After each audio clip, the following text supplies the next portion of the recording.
When you're attempting to avoid a 9th consecutive defeat, the last thing you'd want is to face one of the NRL's most daunting road trips. However, tackling the Storm at Melbourne's AAMI Park might just have been the sort of assignment that the struggling Raiders needed. Nobody outside of the ACT expected them to get within a bull's roar, and it seemed to work in their favour, with all the pressure on their opponents. He gets inside the tackle of Hinchcliffe, and Reece Robinson scores the first try of the night, and the Canberra Raiders are in front. The Storm boys were right off their game and gave foundation to any fears that coach Craig Bellamy may have had of complacency. Those concerns grew larger when Josh McCrone crossed to make it 12 points in as many minutes. White now to Dugan. Chance here, Canberra. McCrone's over. McCrone's in. And Canberra have gone back to back. We're waiting. Chris Jones says yes. Former Melbourne enforcer Brett White stopped one of his old teammates from snaring a rare 4-pointer and getting the Storm back in the match. Who made that tackle? Brett White. Brett White has made the tackle that forced the ball free. Blair was involved in another no try 3 minutes later, but this time he was on the right side of the video verdict when it was deemed that the lost ball was due to the carrier. Alan Tongue hasn't had much luck lately on the try-scoring front, and this was another example, as the bodies of Slater and Gareth Widdop stopped him from getting it down. He won't be denied this time, will he? I think he has.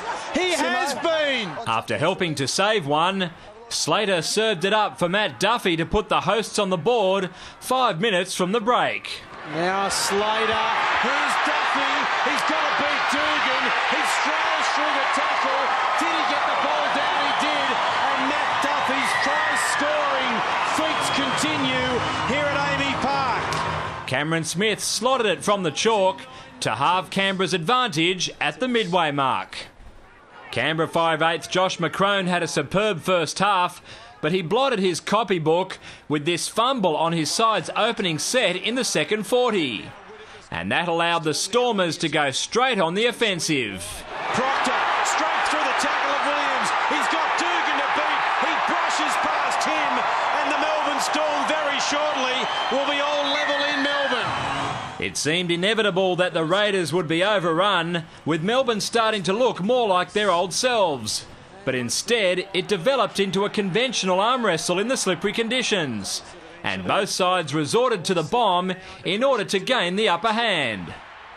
The 12-12 stalemate was eventually broken when Smith was pinged for stripping, and Jared Croker calmly stepped up to steer it through with just over 10 to go.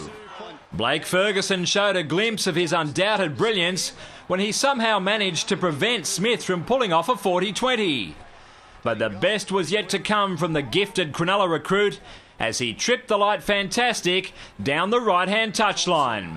Now Ferguson chipping over the top of Chisholm, bounce important, he gets it, he tippy-toes down the touchline, and he has scored a miraculous try, Blake Ferguson. Forget about rugby league being a game of inches, this one came down to a millimetre, with Ferguson's stud being one blade of grass away from the touchline, rightfully earning him the benefit of any doubt. Jared Croker's conversion sealed the biggest upset in the NRL of 2011, putting the Green Machine up by 8, and that's the way it stayed, with Canberra breaking an 11-year drought in Melbourne, but most significantly, grabbing 2 competition points for the first time since round 1. David Rowlands, Big Pond Sport.